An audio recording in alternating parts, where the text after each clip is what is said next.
isso, você tem que aproveitar muito bem o seu tempo. Não sei qual foi o programa, se foi o programa passado, talvez, não me recordo, mas um desses programas aí eu estava falando sobre o tempo. Como é que você gasta o seu tempo, se você usa bem o seu tempo, se você usa mal. O tempo assim, voa. O tempo vale muito. Eu até comentei um tempo atrás aqui que eu fui aprender qual era a importância do tempo depois que eu comecei a fazer televisão. Porque na televisão eu fui descobrir como o tempo era precioso. Porque na televisão, por exemplo, no rádio, se vende segundos, se vende minutos. Você tem noção que para você anunciar um produto, para você fazer um comercial num rádio, numa televisão como aqui, você pode, por exemplo, pagar por 30 segundos? Por 15 segundos? A televisão me ensinou isso. Eu posso, por exemplo, chegar aqui, ou qualquer outra televisão, e anunciar esta caneca aqui, e dizer que ela está à venda, e eu tenho 15 segundos para fazer um merchandising, que a gente fala. Em 15 segundos eu preciso vender uma caneca dessas. E dependendo do canal de televisão, você vai pagar muito caro para fazer isso. Em alguns você paga baratinho, outros você paga muito caro. Por quê? Porque o tempo custa. O tempo vale dinheiro. Eu tenho batido na tecla aqui sobre a questão do medo. Como nós estamos criando uma raça de pessoas medrosas. E o que Deus diz? O que Jesus diz? Não tenhais medo. Você precisa escutar isso hoje. Um homem coerente, uma mulher coerente, um cristão autêntico, uma cristã autêntica, passa por milhares e milhares de dificuldades. Mas ele é sempre um cristão, um homem e uma mulher que tem coragem e que não tem medo. Por isso a palavra de hoje, eu começo dizendo sobre o medo. Não tenhais medo. Eu me lembro de quando o Papa João Paulo II, São João Paulo II, veio ao Brasil, ele bateu nesta tecla por várias vezes. Nas missas que ele celebrou, ele sempre dizia, não tenhais medo. O cristão que confia, acredita que apesar das dificuldades, dos problemas, dos sofrimentos, dos obstáculos, das perseguições, ele não tem medo. E por que ele não tem medo? Como diz o apóstolo Paulo, eu sei em quem eu depositei a minha confiança. Quando você tem a certeza, quando você sabe em quem você depositou a sua confiança, podem vir os ventos, podem vir as tempestades, inclusive aquele e aquela que passa por dificuldades, por sofrimentos, por perseguição, parece que tem até mais coragem ainda. Já percebeu isso?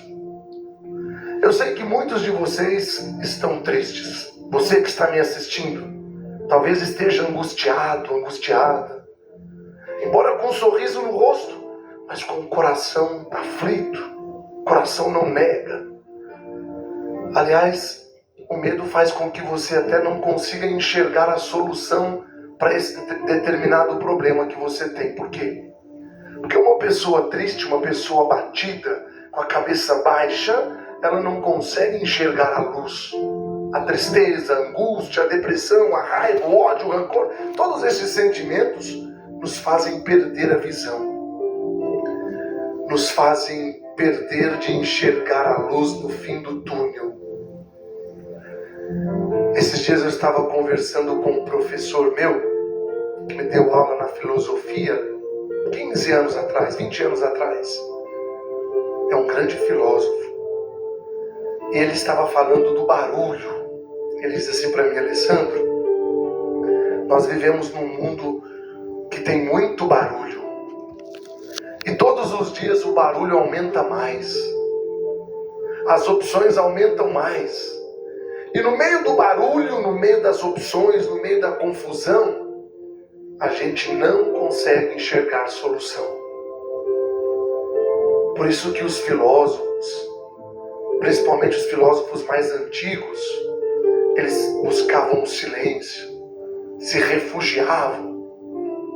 O próprio Jesus buscou o silêncio, subiu a montanha para rezar, para encontrar-se com Deus. Quando ele também estava lá angustiado com alguma coisa, ele subia o monte. Ele saía do meio da multidão, saía do meio do barulho.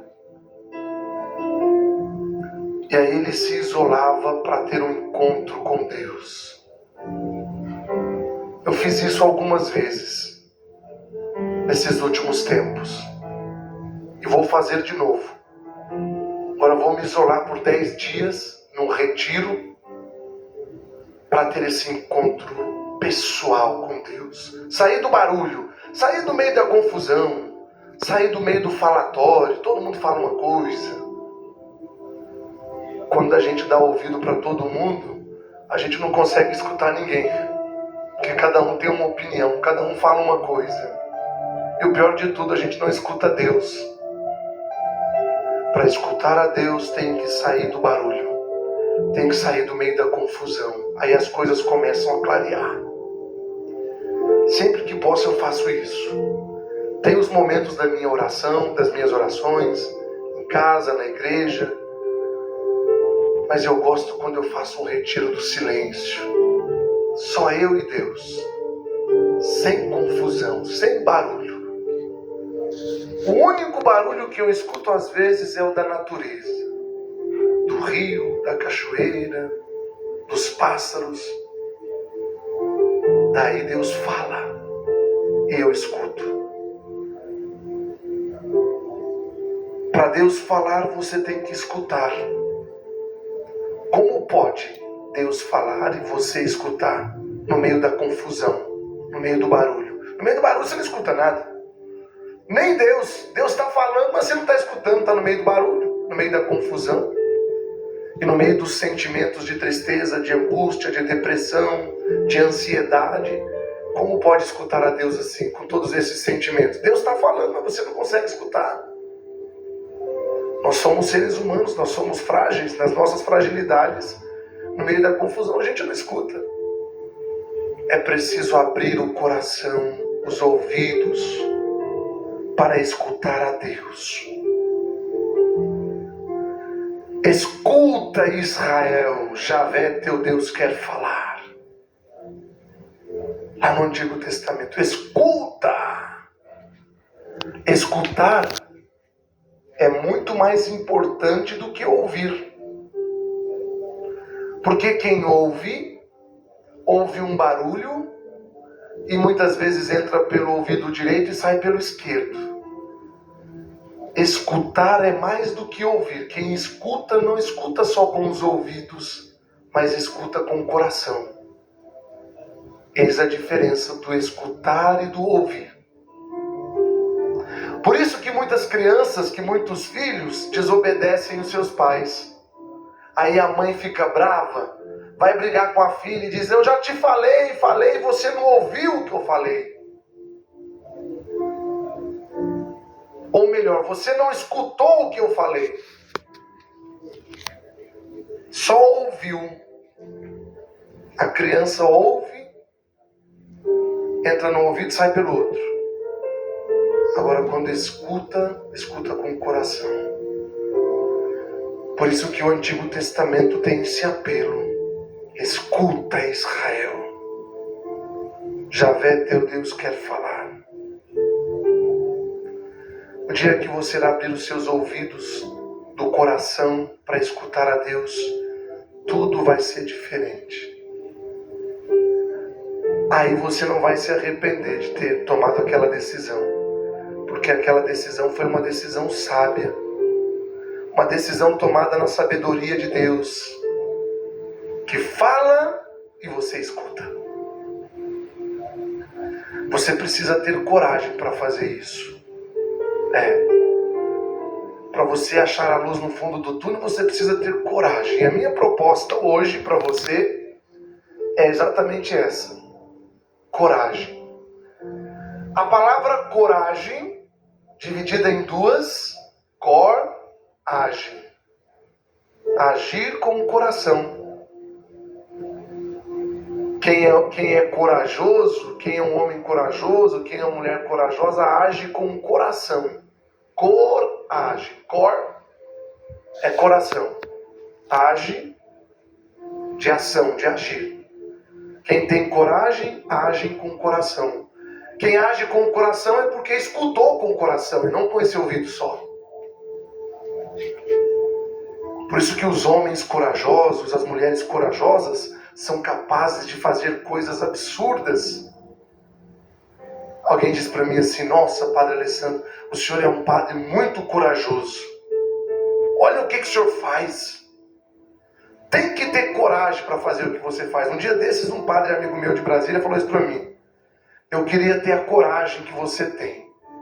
Que coragem? O que você está querendo dizer com isso? Rapaz, eu não tenho coragem de fazer o que você faz.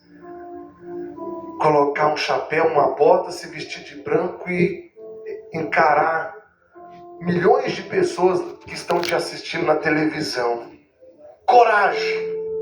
Deus está com você. Ele não vai te abandonar nunca. Ainda que você esteja enfrentando os piores problemas na sua vida. Esta é a mensagem de hoje para você. Que Deus te abençoe, rica e abundantemente, te livrando, te protegendo de todo mal, de todo o perigo e de toda a doença do corpo e da alma. Em nome do Pai, e do Filho, e do Espírito Santo. Amém. Muito bem.